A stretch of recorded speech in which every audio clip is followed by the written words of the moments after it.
সাধারণ একটা যাত্রা, কিন্তু কারো জানা ছিল না এটাই শেষ। আজকের যাত্রাটা শান্ত মনে হচ্ছে। বাসটা ফেরিতে উঠলেই আমরা নদী পার হয়ে যাব। কেউ বুঝতেও পারছে না সামনে কি ভয়ঙ্কর ঘটনা অপেক্ষা করছে। ধীরে চালাও, র্যাম্পটা পিচ্ছিল, সাবধানে উঠাও। একটু ভুল হলেই বড় দুর্ঘটনা হতে পারে। ড্রাইভার ভাই, আমি চালাচ্ছি, কিছু হবে না, আপনি চিন্তা করবেন না, আমি আগেও করেছি। একটা ভুল সিদ্ধান্ত সবকিছু বদলে দিল। বাসটা একটু কাঁপছে না?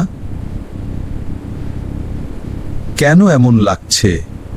আল্লাহ, কিছু একটা ঠিক নেই মনে হচ্ছে। আল্লাহ, 1 সেকেন্ড আর সব শেষ। ব্রেক ধরো, ব্রেক ধরো!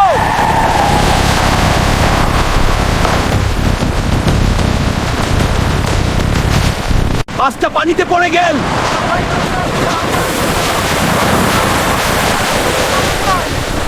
সবাই বাঁচাও, কেউ কিছু করো! আল্লাহ, আল্লাহ! মৃত্যু সামনে এসে দাঁড়ালো। পানি ঢুকছে, দরজা খুলো, কেউ সাহায্য করো, আমি বের হতে পারছি না। আল্লাহ! একটা শিশুর কান্না। আমি ভয় পাচ্ছি, আমাকে ছেড়েও না। শেষ চেষ্টা।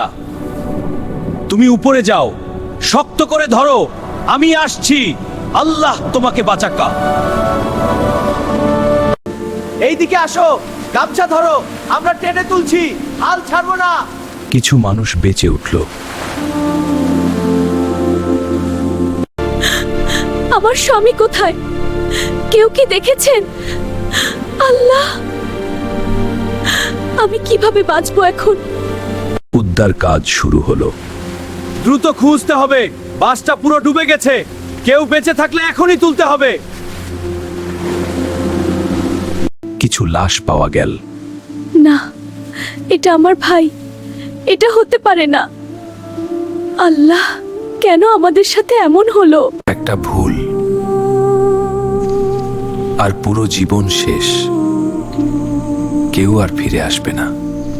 জীবন খুব অনিশ্চিত, একটা মুহূর্তেই সব শেষ হয়ে যেতে পারে। তাই সাবধান থাকুন, আল্লাহর পথে থাকুন, কারণ মৃত্যু কখন আসবে কেউ জানে না।